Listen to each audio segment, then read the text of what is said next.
तर काय म्हणता मामाजी बरोबर आज तर आपल्याला जाणं होतं डायरेक्ट मुंबई. तर मुंबई मी काहून चाललाय हे तुम्हाला मी पुढे सांगतो. तर तोपर्यंत ब्लॉग शेवटपर्यंत पाहत राहा. आणि अरविंद पण होता आमच्या गावात मुंबईला जायले आणि त्याच बरोबर गाडी सुद्धा येऊन गेली होती हो. आता तर आम्ही गाडीमध्ये बसून गेले. मग का आमची गाडी पण दाखवून गेली तेव्हा मुंबईकडे जायचं. आणि गाडी दाखल्यावर अरविंदनं पण 2 बोटं दाखवून दिलं हो कॅमेऱ्यामध्ये. आम्ही कुठेही गेलो तरी पण बाबासाहेबांचे गाणं वाजता म्हणजे वाजता.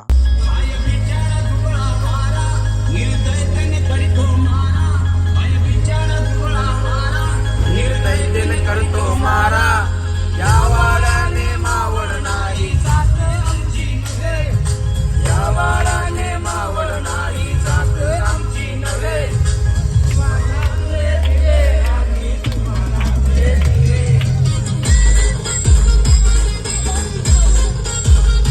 आणि गाणे ऐकत ऐकत आम्ही रात चहा प्यायला थांबून गेलो तेव्हा. तर मग कसं यावं लागतं रात्री 2:30 वाजेला चहा प्यायले. मग काय चहा प्यायला झाल्यावर पेट्रोल पंपावर थांबून तर आपण डायरेक्ट ट्रॅव्हल म्हणजे डिझेल टाकून घेतलं. मग काय आता गाडी पेट्रोल पंपावर निघून गेली. तर मग आपण काय आता थोडीशी झोप घेऊन घेऊ. आपण काय भेटू आता सकाळी. तर काय म्हणता माझ्यावर आता आपण डायरेक्ट मुंबईला पोहोचून गेले. आणि मुंबईला आल्यावर तुमच्या भावना एकदम तयारी गियारी करून एकदम सेट बीट होऊन गेलता. आणि आता अरविंद म्हणे हो तू आता तयारी झाली तर मला पण तयारी करायला जाऊ दे. तिला म्हटलं जाऊ न बट. आणि इकडे अरुण पण बुरसायला पाणी फिरत होता इकडे तिकडे. मुंबईला याचं कारण म्हणजे आमच्या मावशीचं होतं व लग्न. मरता कॅनी करता लग्नाला तर जाणंच पडलं. तर भावना लग्न तर नाईटचं होतं. तर घरचे बोलले चला म्हणे आपण समुद्र फिरायला जाऊ. पटकन पकडली वर रिक्षा डायरेक्ट समुद्राकडे जायला निघून गेले आम्ही. आणि समुद्राकडे पोहोचल्यावर तर कोष्ट्यावर आपल्या कॅमेऱ्यावर डायरेक्ट हात दाखवून दिलता. आणि भावना समुद्राकडे आल्यावर एवढं भारी वाटायला लागलं तुम्हाला का सांगू फिलिंग म्हणजे एकदम ढगात चालली गेली होती. मी एकदम थंडगार पाणी होतं भावना समुद्र. मग अरविंदला घेऊन मी डायरेक्ट समुद्रात चालला गेलता. अरविंद पण भयान कुद्या मारत होता समुद्रामध्ये. लहान लेकरू बनवून गेला डायरेक्ट अरविंद. तर आता एकदम फुल एन्जॉय झालाय भावना. तर आपण निघाले डायरेक्ट हॉलकडे जायचं. आता आपण भेटू डायरेक्ट रात्री म्हणजे लग्नाच्या टाइम. आता आपण एकदम कपडे गिपडे चेंज करून घेतले लग्नासाठी. तर आपण एक डेकोरेशन तेवढं भारी होतं लग्नात तुम्हाला काय सांगू भावना. आणि बाजूला तो गोष्टीमा पण आयरली बसून गेल तेव्हा. आणि आपण ब्लॉक काळामध्ये एवढं बघणं होऊन गेलं तर आपल्याला माहिती पडलं की बाबा लग्न लागून गेलंय. तर म्हटलं जाऊ दे म्हटलं चालत राहतं. इकडे तर बाकीच्या लोक नाचायला सुरुवात पण करून टाकल. ते मग काय आपण का मागे राहणार आहे का. आपण पण नाचायला चालले गेले मग त्यांच्याकडे. तर आता तर नाचून आल्यावर आपण तर चालले गेले स्टेजवर नवरदेवावर सोबत फोटो काढायला. तर आता तर लग्न संपलंय तर आपण निघाले डायरेक्ट आपल्या जामनेर नगरकडे